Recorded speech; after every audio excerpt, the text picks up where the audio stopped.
Dalam ceramah saya akan mengisahkan kisah Syekh Abdul Qadir Al-Jilani Al-Hassani Qaddasallahu sirrahu. Assalamualaikum warahmatullahi wabarakatuh. Hadirin yang diberkahi Allah,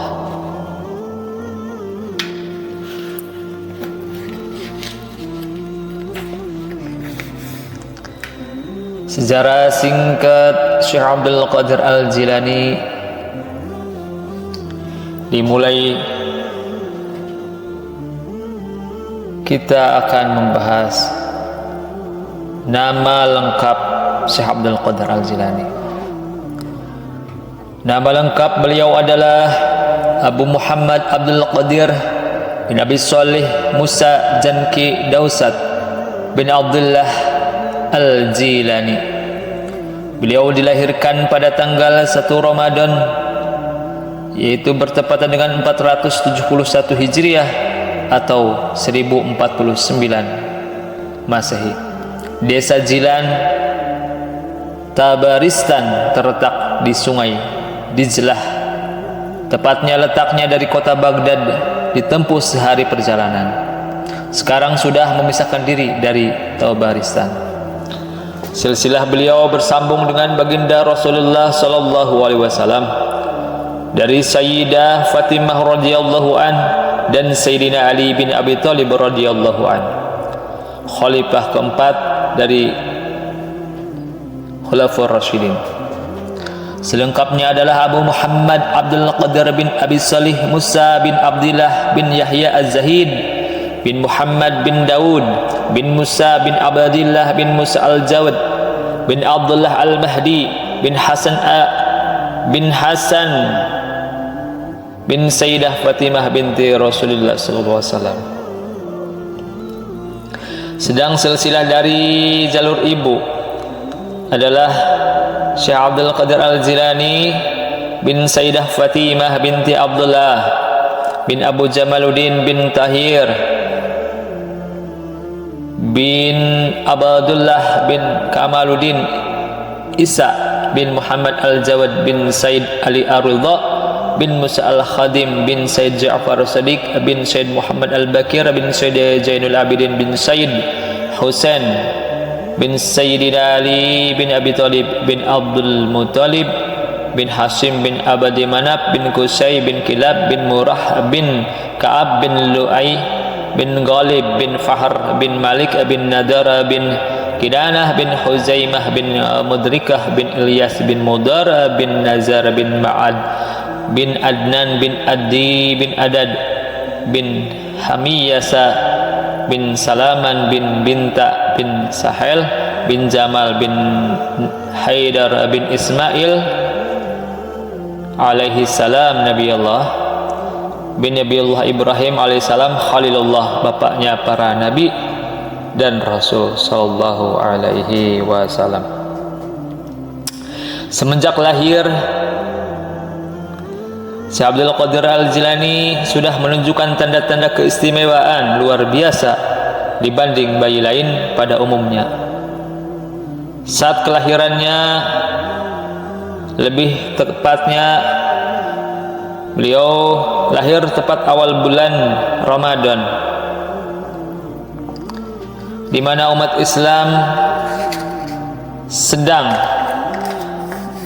melaksanakan ibadah puasa Ramadan. Pada saat itu beliau tidak mau disusui pada siang hari.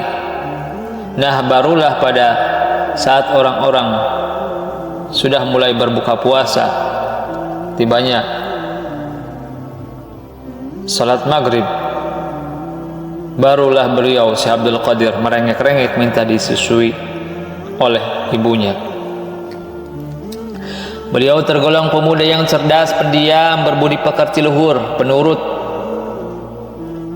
nasihat orang tua, dan sering merenung diri atau bertafakur sambil menggunakan nalarnya, cinta akan ilmu pengetahuan, senang melakukan riyadhah dan mujahadah melawan hawa nafsu, mencintai fakir miskin dan gemar beramal ma'ruf nahi munkar sesama manusia. Pada mulanya beliau belajar Al-Quran dan setelah hafal beliau belajar ilmu fikih menurut mazhab Imam Ahmad bin Hanbal kepada Syekh Abu Wafa, dan berguru lagi kepada Syekh Abdul Ghattab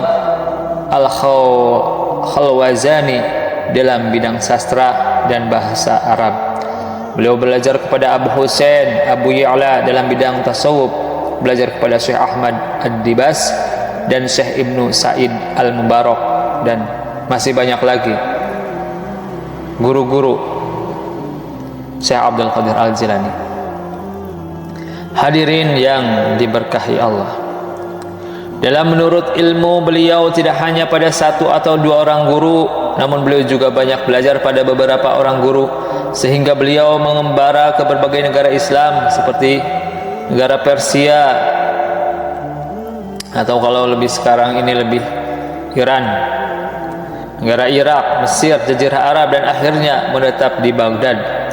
Di antara guru-guru beliau yang lain adalah Abu Ghalib Muhammad Al-Hasan bin Ahmad Al-Hasan Al-Baqilani, Abu Ghanai Muhammad bin Ali Maimun Al-Farsi, Abul Qasim Ali bin Ahmad Al-Bayan Kharhi, Zakaria Yahya bin Ali At-Tabrisi, dan ulama-ulama terkemuka lainnya yang tersebar di Jazirah Arab. Hadirin yang diberkahi Allah, beliau hidup mandiri dengan usahanya sendiri, dengan kehidupan zuhud wara, banyak ibadah sebagaimana sufi lainnya, sambil berdakwah, memberi pelajaran, dan menjadi guru besar dalam tarikatnya, yang kelak di kemudian hari diberi nama dengan nama beliau sendiri, yaitu Tariqat Qadariyah. Beliau adalah orang yang pertama kali menyusun tariqat menurut organisasi dalam disiplin ilmu tertentu. Syekh Abdul Qadir Al-Jilani adalah seorang tokoh sufi besar dan dikenal luas, termasuk kekeramatan dan ketinggian derajat kewaliannya. Kekeramatan dan ketinggian derajat kewalian beliau diakui oleh seluruh ulama Islam di seluruh dunia Islam. Demikian kekuatan riyadhahnya juga banyak dikagumi para ulama sufi lainnya. Hadirin yang diberkahi Allah, dan Syekh Abdul Qadir Al-Jilani yang akhirnya benar-benar menjadi wali Allah yang tinggi. Derajatnya ini pada perjalanan hidupnya semakin tekun beribadah, gemar melakukan mujahadah dan riyadhah. Dalam hal ini Abu Abdillah Muhammad bin Abdul Fattah Al-Harawi menceritakan, Syekh Abdul Qadir Al-Jilani selama 10 tahun mengembara di hutan belantara. Ia tidak berbicara sepatah kata pun selama 40 tahun, tidak pernah tidur malam. Sudah sholat subuh menghatamkan Al-Quran. Pernah beliau selama 40 hari menjauhi makan dan minum, sampai kemudian gurunya Syekh Abu Said Al-Mukarrami datang menemui beliau dan menghentikannya agar menghentikan tirakatnya itu. Kebiasaan setiap waktunya memperbanyak sholat sunnah malam, harinya membaca surat Al-Muzammil, Ar-Rahman, Al-Ikhlas masing-masing 100 kali, membaca Asmaul Husna 660 kali. Sudah sholat wajib, membaca Al-Quran dan membaca sholawat pada Nabi sebanyak 1000 kali. Masya Allah. Dan ba'da sholat zuhur dan asar menyampaikan doa pedang. Syekh Abdul Qadir Al-Jilani mengajar di pesantren yang dibangunnya sendiri di kota Baghdad, Irak. Jadi pesantren ini pula terdiri dari beberapa santri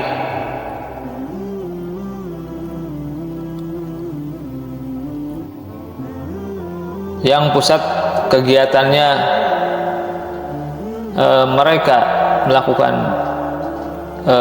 belajar mengajar ini di Ribat tepatnya. Beliau banyak memberi wejangan kepada santrinya untuk selalu taat dan tunduk kepada Allah dan Rasulnya.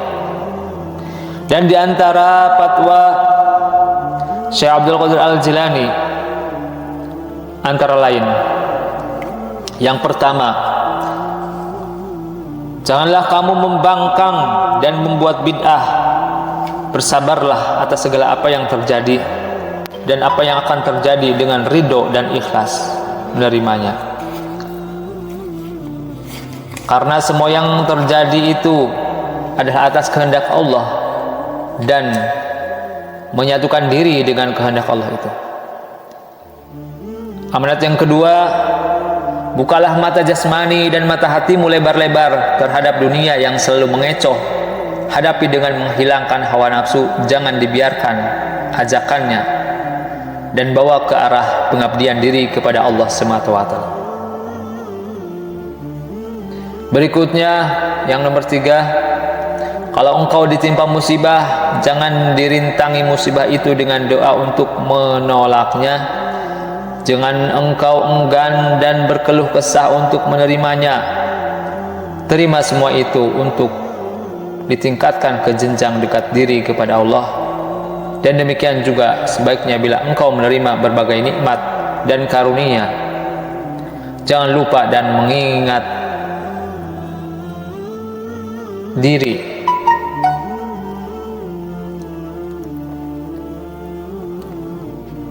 Yang keempat, jangan menadahkan tangan kepada manusia dan jangan mengikat diri kepada mereka karena ibadah dan pertolongan itu semata-mata kepada Allah Subhanahu wa ta'ala. Sesungguhnya yang ada hanya Allah, tidak pelaku lain selain Dia. Tak ada kebajikan, keburukan, kerugian, keuntungan, manfaat, anugerah, kematian, dan kehidupan serta kekayaan, kemiskinan, melainkan semuanya itu ada di tangan Allah. Janganlah kamu membuat bid'ah. Yang kelima ini sambungannya lagi, jangan kamu membuat bid'ah dalam agama. Ikutilah para pewaris adil berdasarkan kepada Al-Quran dan Sunnah, karena dengan dua dasar itu akan mempertautkan kamu kepada Allah. Dan apabila kamu berbuat bid'ah, pastilah kamu terbawa hawa nafsu, yang berarti mendekatkan kamu kepada api neraka.